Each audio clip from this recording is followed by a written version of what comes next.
The highest scoring performance of the season came a little too late for the New Orleans Saints, who routed the Atlanta Falcons 48-17 to wrap up the season with a 9-8 overall record. However, wins by the Buccaneers and Packers have eliminated the Saints from playoff contention due to tie breaks. There was times where we captured our potential.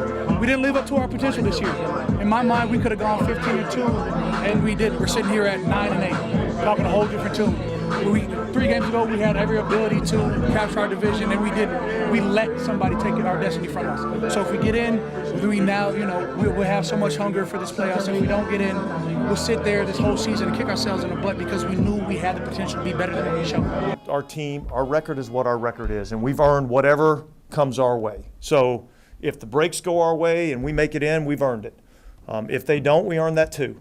The blown 17-0 halftime lead against the Pack in Week 3 comes back to haunt the Saints mightily. Of course, the extra win would have given them the division crown, but more importantly, the edge over the final wildcard team in the NFC. Take that game out of the equation, and New Orleans still had 5 additional one-score losses, which all played a factor as to why the team won't be playing in the postseason. Packers, you're up 17. Vikings, how do you lose to them? Go through the gambit. It's always going to be what could we have done better? How did we lose to this team when we felt like we were the better team this day, and yet it didn't show? That's just it. That's the name of the game. It's too early to assess the season in its totality. I think we'll soak this one in a little bit, and then we'll have time to kind of reflect and see,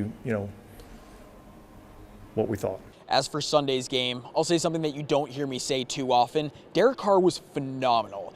The quarterback tallied 4 touchdowns on 22 of 28 passing to go along with 264 yards and 0 interceptions.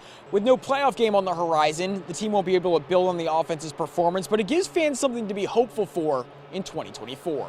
Man, I feel like it started with our great week of practice and preparation. I felt like we knew we were going to come out and have a good game. The first half it didn't go exactly how we wanted to. We knew we could kind of produce more points, and I felt like after the second half we came out with a plan, and we executed, and that's all we had to do. We've proven that it can be consistent. We've proven that we can get better. When you work at something with a bunch of dudes that want to work at something, it will get better in time.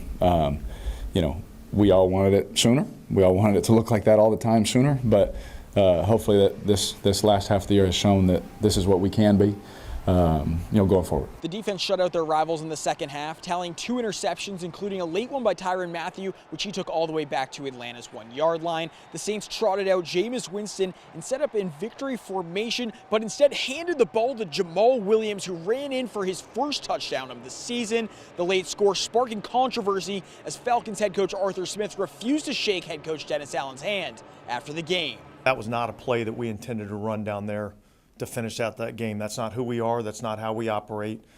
We should have taken a knee. So I want to apologize to them because look, we're all like we got a good rivalry, and it's a heated rivalry. But there's a way we go about doing our business, and I wasn't happy about that. We should have taken a knee right there. They asked me about getting Jamal a touchdown at the end.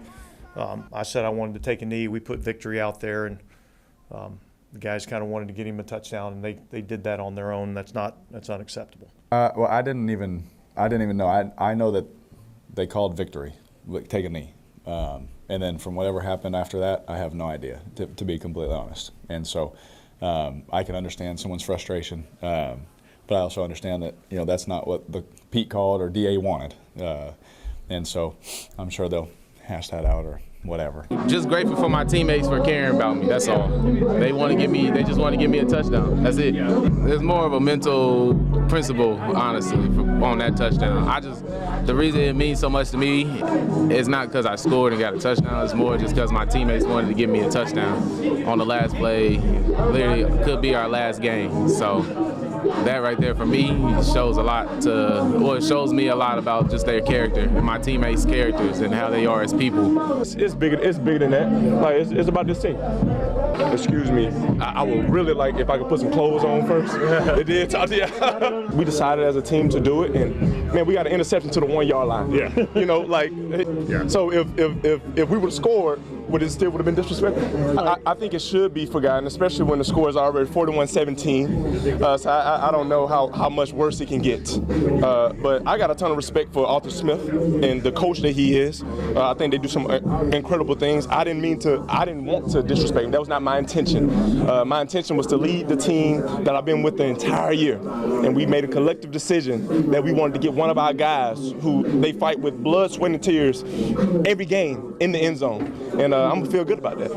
Now, I'm not sure if that final play will have any effect on Allen's job security. However, one thing is for certain, the offense blatantly denied both his and offensive coordinator Pete Carmichael's instructions to kneel the ball out.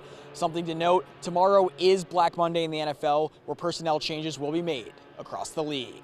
For now, here from Caesars Superdome, I'm Matty Gregorio, WLOX News Now.